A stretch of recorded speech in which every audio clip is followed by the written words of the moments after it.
In early 2007, Hansen Janken won the tender for the early works component of the Mona project. This began a 4-year journey involving many unique and complex construction challenges. With a construction cost nearing $75 million, it would become the largest privately owned museum in Australia. There was a lot of dreaming and planning and scheming that went in at the early stages of this project, but in the end we had to sort of draw a line and say, well now it's time to actually start building. We shortlisted down to 3 and interviewed 3 builders, and Hansen Janken were the ones that impressed us the most with not just their ability but the people that they were going to put on the job and their culture and how they proposed to handle it.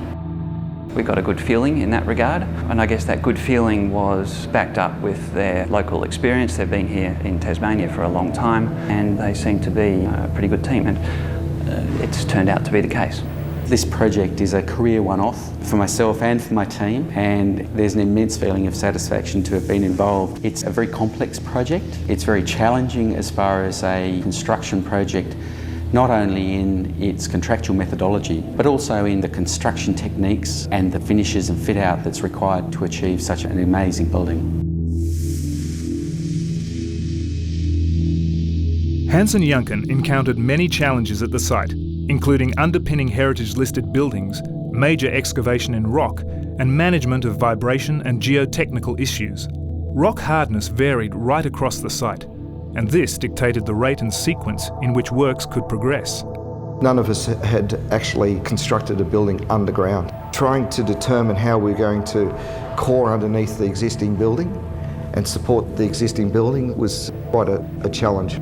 Seeing how Hansen Janken had dealt with that, one of the most complex aspects of the project, was a very positive sign as to how the future building was going to unfold.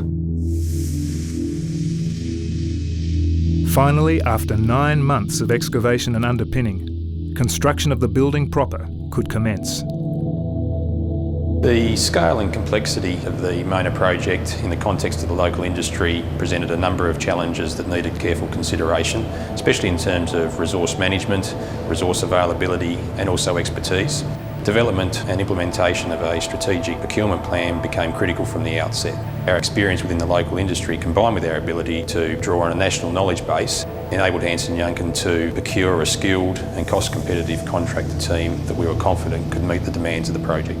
Hansen Janken brought in a great team of subcontractors, pulled them all together and managed them really well. We were very impressed with the way they worked.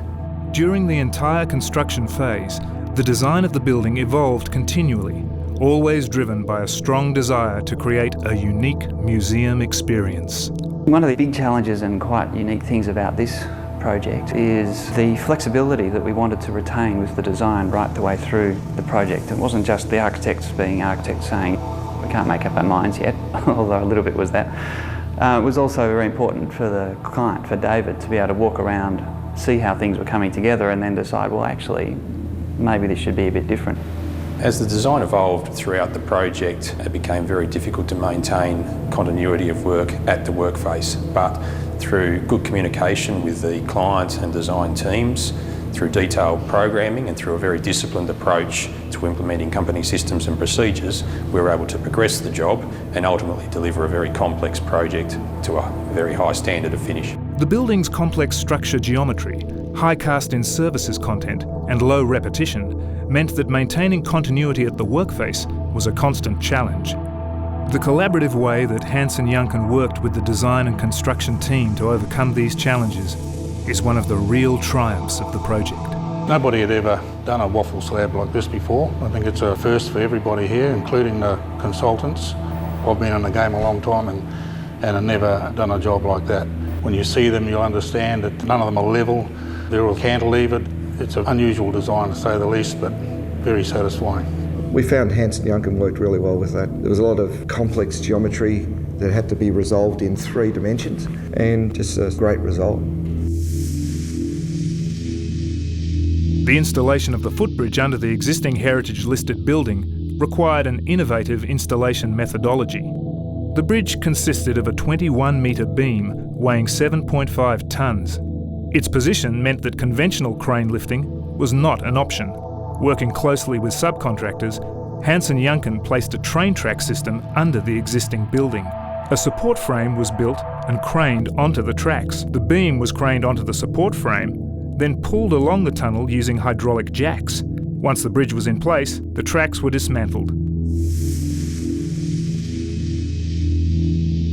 It took 2 years of precision planning and staging to fabricate and install the highly complex Escher-like feature stair. This included the construction of temporary access roads, temporary openings within the facade and roof, and localised increased concrete strengthening. Temporary support structures and a gantry crane were also designed for this feature. Apart from the highly visual architectural features that created challenges for the delivery team, one of the other major aspects of the project was the extensive services installations, which were also very complex and involved a considerable amount of construction planning and coordination, both between ourselves and the design team, and also involving our subcontractors. The building had to be architecturally striking, flexible and future-proof in terms of services design. There was an element of having to provide a product, but there was a massive unknown, which was what's this building going to be doing over the next 20, 30, 40, 100 years. Services design also needed to ensure high levels of redundancy and backup, and effective technical integration between services systems was a critical feature. When you're dealing with an architectural structure that has such limited opportunities for cavities and usual pathways for services, it becomes a real challenge. It did present a lot of issues. We had to utilise the structure within the structure to carry a lot of the services reticulation. The air as well is all carried through invisibly, so there was a lot of integration happening the whole way through the project. The gallery spaces created are highly flexible in order to accommodate exhibitions in whatever form and layout may be required. Committed to building value for the client, Hansen Juncken worked closely with Mona, providing construction advice to assist with installation planning and execution. The key to this project has been the ability of those people involved to work as a team, to work through the issues and the problems successfully.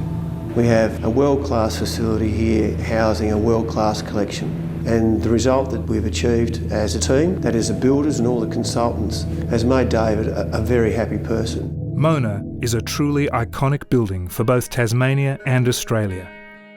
This subversive adult Disneyland not only showcases a world-class art collection, but also shows just what can be achieved with the skills and capabilities of the local industry.